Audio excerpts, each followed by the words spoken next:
In this video, I'm going to work through 5 extra natural deduction problems. I'm going to be using indirect and conditional proof. Here's the first question. I have 3 premises, and I see that my conclusion is a disjunction.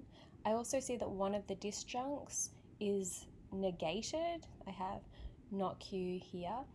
So that makes me think immediately that if I performed association on my conclusion and then material implication, I could turn that into a conditional statement. So when I see my conclusion, I immediately think that's actually equivalent to if Q, then P. I know that already from all of my other rules, and so if my conclusion is equivalent to a conditional, I think I'm going to use conditional proof rather than indirect proof here. And I'm going to assume what I take to be the antecedent of the conditional, which, as I said, is going to be Q. So I'm going to assume Q. Once I do that, I look at what I can do here. I have not Q as a consequent of a conditional in my second premise. So I'm going to turn my Q into not Q via double negation on line 4. That now is a negation of the consequent up here on line 2, and I'm ready to perform modus tollens. So modus tollens with line 5 and line 2 gives me a negation of the antecedent up on line 2, which is not G and B. I'm going to make this line 6 a little bit easier for me to work with by doing De Morgans on it. I'm going to get rid of those brackets using De Morgans, turning line 6 into not G or not B. Now what I'm going to do is I'm going to simplify the conjunction that I have on line 3 to give me B. Why have I done that? Because I see on line 7 I have a disjunction of not G or not B. If I have B, I know via double negation, that's my next step, I know that double negation on 8 is going to turn that B into not B, and that puts me in a position to use the rule of disjunctive syllogism on 7 and 9. So I'm going to do disjunctive syllogism 7 and 9 to give me not G. Now I have not G. I'm looking at what I have on all of the other lines and in my premises, and I see premise 1 enables me to do something with that not G. I'm going to do modus tollens with the not G that I have on line 10 and what I have in my first premise, which is the conditional not P, then G. So I now have not P. Not P is of course just equivalent to P. I convert it to P using the rule of double negation. And now having assumed that Q, I've gotten P. So now I'm ready to discharge my assumption. So I discharge my assumption on the next line. I say conditional proof. I started the conditional proof on line 4 when I made the assumption. I assumed that Q, and I showed that on the assumption that Q is true, P is necessarily true. So I've proved via conditional proof from lines 4 when I made the assumption to lines 12 when I got P. I've shown that if Q, then P. So I put if Q, then P on the 13th line. I write conditional proof 4 to 12. I'm really close now to my conclusion, but my conclusion is actually a disjunction. So what am I going to do? I'm going to do as I anticipated at the very beginning of this problem. I'm going to do material implication on 13. I'm going to turn that conditional into not Q or P. And then I'm going to perform associativity on 14, and I'm going to turn it into P or not Q. And that's my conclusion. Second question, again, I have a conditional in my conclusion, so I know I'm going to use conditional proof on this problem as well. I see that I have a conditional up here, a disjunction. I notice that my conditional that I have on premise in my first premise has a negation of the antecedent and a negation of the consequence. So it just occurs to me to make life easier, I'm just going to switch my antecedent and my consequent around on line 1. I'm going to use transposition on line 1 to turn that first premise into if K or P, then F. So transposition switches antecedent and consequent and changes the valence of each of them. So if there's a negation, we get rid of the negation. If there's no negation, we introduce a negation. Okay. Now I'm going to make an assumption. What I'm going to do is I look at my conclusion. I see that again I have another conditional with 2 negations. I can see that conditional is actually equivalent via, again, transposition to if P then Q. I can see that later on I can convert if P then Q to what I have here at as my conclusion. If not Q, then not P. So I'm going to assume P. And remember, when you make an assumption, it's good to put your assumption a little bit to the right, indent it a little bit to the right of all your other premises, so you can remember when you do your working out of the proof in the following lines that you're working with an assumption. You don't want to finish a proof having not discharged the assumption. And so in order to remind myself that I'm always working with an assumption and that I still haven't discharged the assumption, I put my workings out a little bit to the right of all of the other steps in my proof. Okay, so I've assumed P. I can see that up here, the antecedent of the conditional that I have on line 4 has a P in it. The P is a part of a disjunction, so I can easily turn the P that I have on 5 into that same disjunction, or almost that same disjunction. I use the rule of addition on line 4 to get P or K. I'm going to turn that into K or P via associativity. Associativity on, it says 5, that should really be 6. Okay, now on line 7, I have the antecedent of the conditional that I have up here on line 4, so I can do modus ponens to get F. Where else do I have F? Well, I have F up here, so I'm going to turn this F that I have on line 8 into not F via double negation, and that puts me in a position to use disjunctive syllogism with line 9 and line 2. Line 2, I have a disjunct. One of the disjuncts is not F. On line 9, I have a negation of that disjunct. So I can use these 2 lines plus the rule of disjunctive syllogism to infer Q.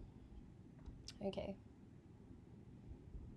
Now, what have I done? I started by assuming P, hoping to show that if P is true, then Q is true. And now I've shown just that. If P is true, then Q is true. So now I can discharge my assumption. I do that by bringing my workings out back to the left. And I say, on the assumption that P is true, Q is necessarily true. Therefore, if P, then Q. And my workings out was conditional proof.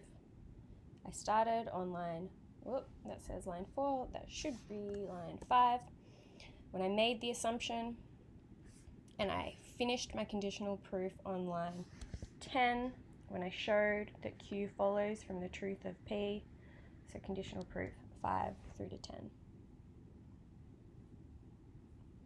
One more step, I'm using transposition on line 10 to turn that conditional into the one that I want. The conditional not Q, if not Q, then not P, which is my conclusion. Third problem, two premises, and again, my conclusion is a conditional statement, a more complicated one, but still a conditional statement. So again, I'm going to use conditional proof.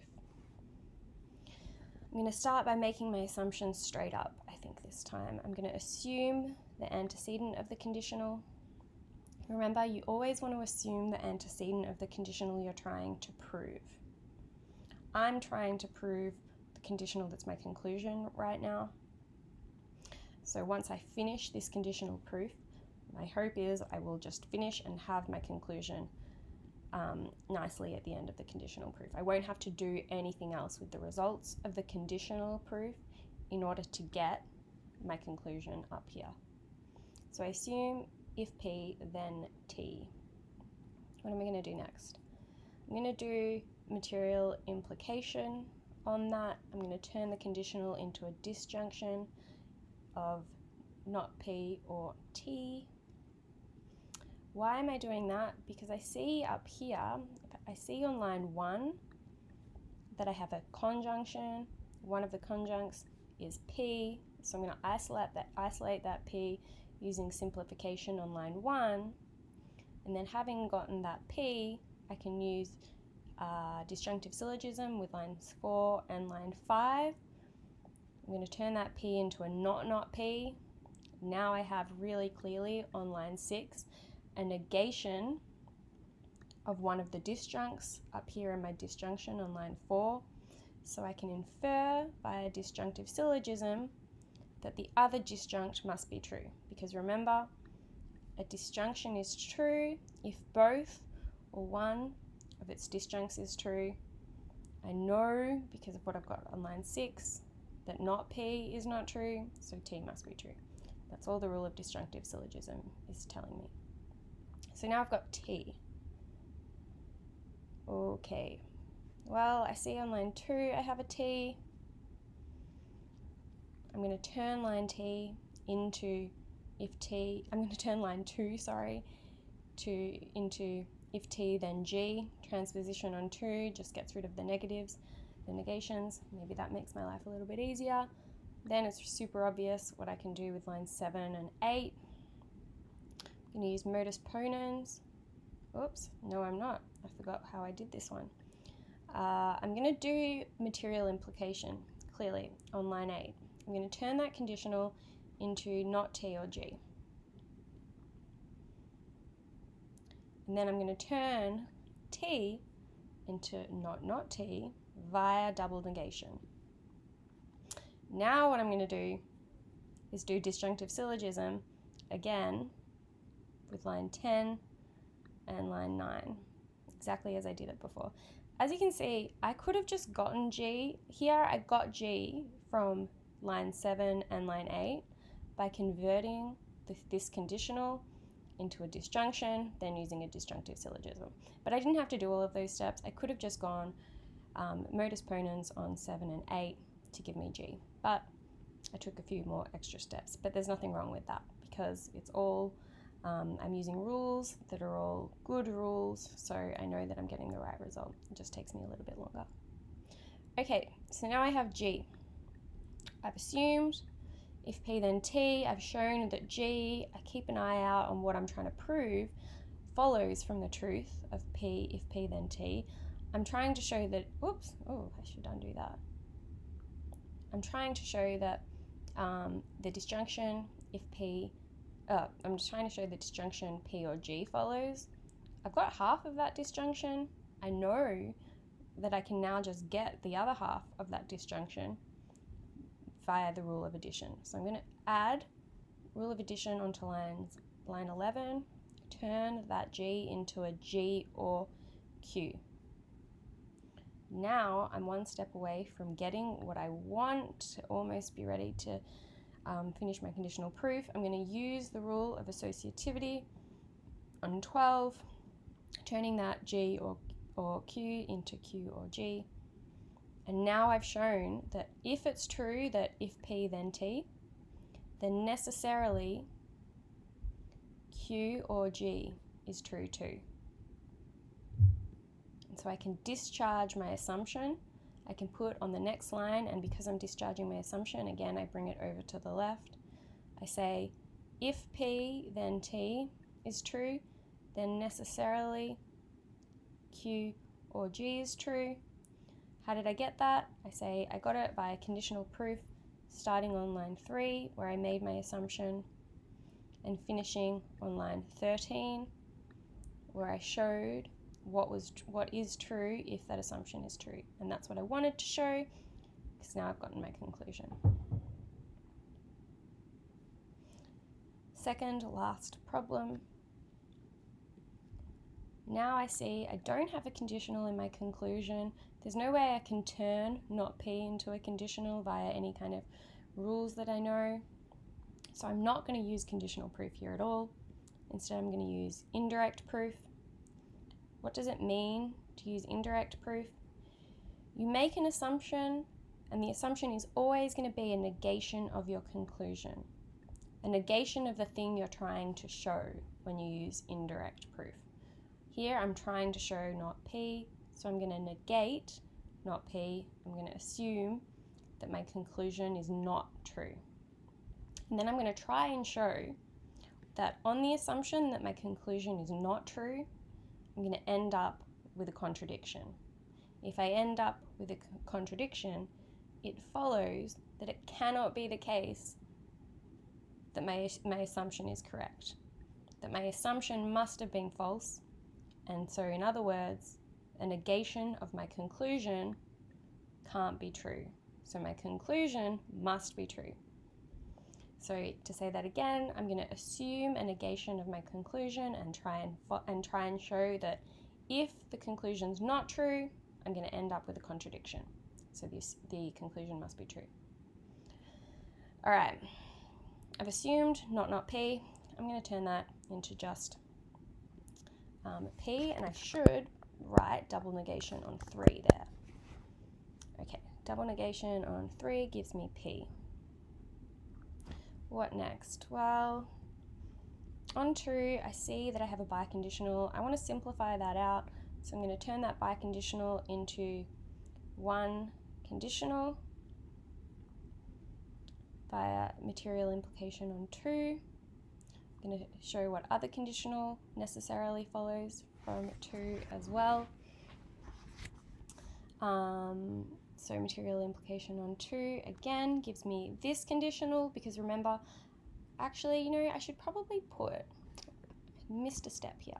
I'm going to put it on this slide, but then it's necessarily going to disappear from the others, but that shouldn't be a huge problem.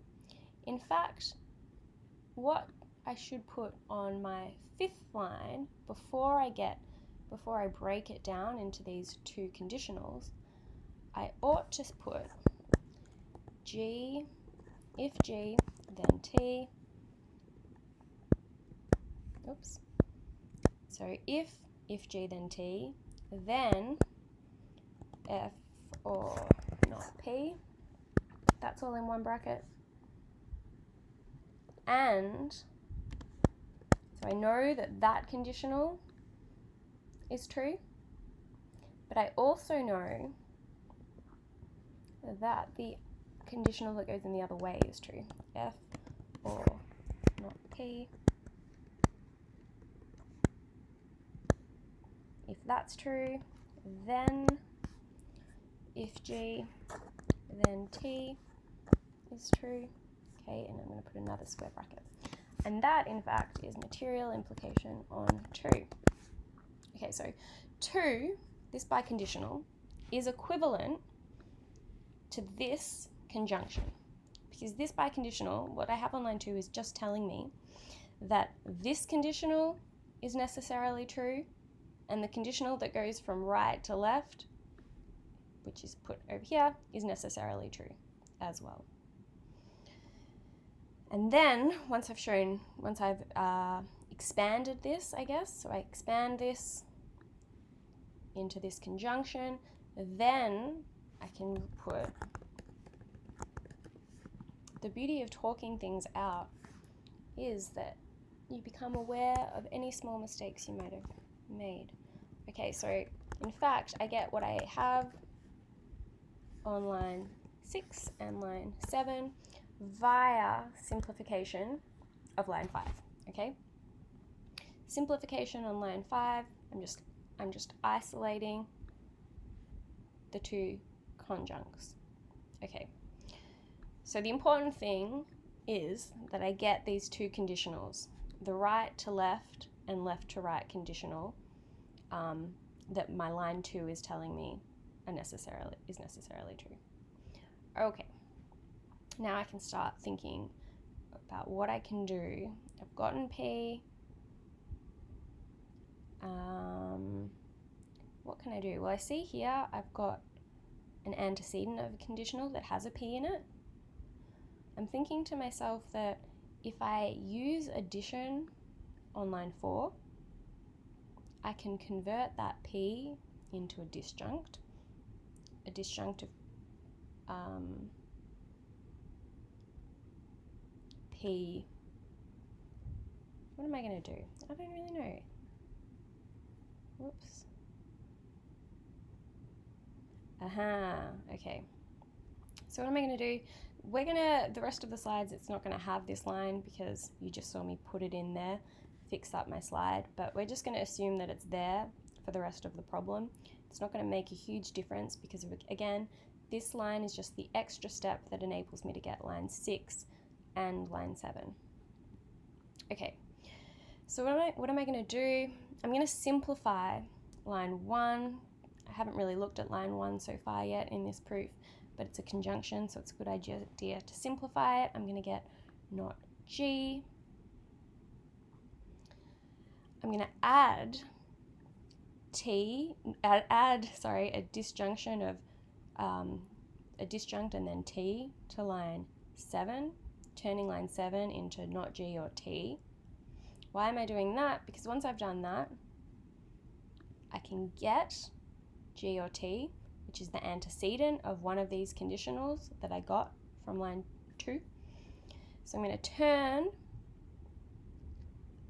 turn line 8 into if G then T via material implication, and now I have the antecedent of that conditional on line 5. So I can do modus ponens on line, I'm noticing many mistakes, on lines 9 and 5, gives me the consequent of that conditional, F or not P. Now, what have I got? Okay. Look what else I have on line 1. I have a not P. Before I simplified line 1 to get not G, then I used that to ultimately get the antecedent of that conditional. Now I'm going to simplify 1 again. I'm going to get not F, because now that I've got not F, look what I have on line 10. It looks like I can do disjunctive syllogism on lines 11 and lines 10, because 11 is a negation of one of the disjuncts on line 10. So I know that if 10 and 11 is true, if it's true that not F, and if it's true that F or not P, then necessarily not P. And now I'm super close to be finishing this proof, to be done with this proof. I've got up here on line 4 a P. Now I've gotten on line 12 not P. If I put them together via conjunction, I have a contradiction. I have P and not P. Okay, that's a contradiction. That can't be true. So what I've shown is that if not P is true, in other words, if the conclusion is false, I'm going to end up with a contradiction, something that cannot be true. So it must be the case that the conclusion is true. In other words, it must be the case that my assumption is false. So once I prove a contradiction, on the next line, I'm going to discharge my assumption. So again, I bring it to the left, back to the left. I'm no longer indenting my workings out. And I put here a negation of the assumption because I have showed via indirect proof from lines 3 to 13, in fact. I've shown from lines 3 to 13 that this assumption must be false. So then I just put on this line a negation of the assumption. So I negate not P. One more step. I've got a double negation that I can just get rid of here. I'm going to do double negation on line 14 to get not P, which is my conclusion. Okay. Final problem. Here I have a disjunction as my conclusion. Now, I know that I can turn a disjunction into a conditional, but I've already done 3 conditional proofs, so I'm going to do indirect proof again just to give me some practice. What am I going to do? I'm just going to assume that my conclusion is false. I'm going to assume it's not the case that B or T is true. And then I'm going to try and show that on the assumption that that's the case, I'm going to end up with a contradiction. Okay. I'm just going to do De Morgan's on line 4 to try and get rid of those brackets, make line 4 a little bit more simple. So I turn this line 4 into a conjunction of not B and not T. I'm going to just simplify that. Get not B on its own, get not T on its own. And I'm going to simplify what I have on line 1 as well. Line 1 looks complicated, but it's really just a conjunction. So I'm going to isolate the left conjunct.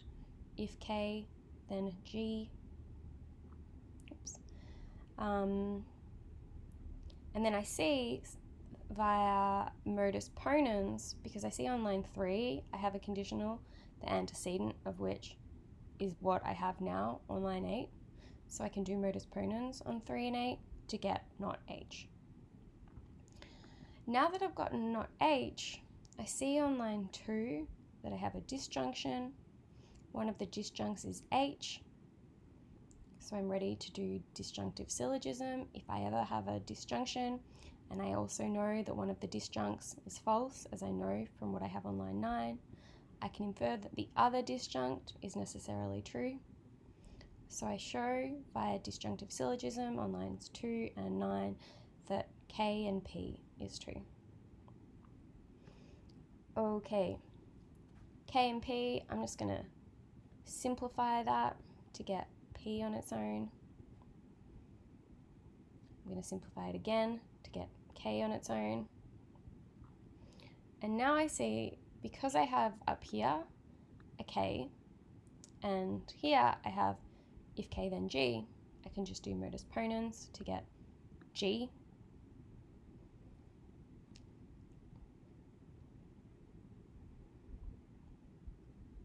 And I can also, I may as well, because now I've gotten a G on its own, a P on its own, a not B on its own. All of those variables appear in the biconditional that is the other conjunct on line 1. So I'm going to isolate that conjunct by using simplification on line 1 to get the biconditional on its own. And I'm going to do material implication twice. And as I corrected my workings out to the previous problem, I should probably do that again here, but I'm not going to do it. Just note that here I've got a biconditional. The step that should really be between lines 14 and 15 and 16 would be an expansion of this, turning lines 14, that biconditional, into a conjunction of this conditional and this conditional.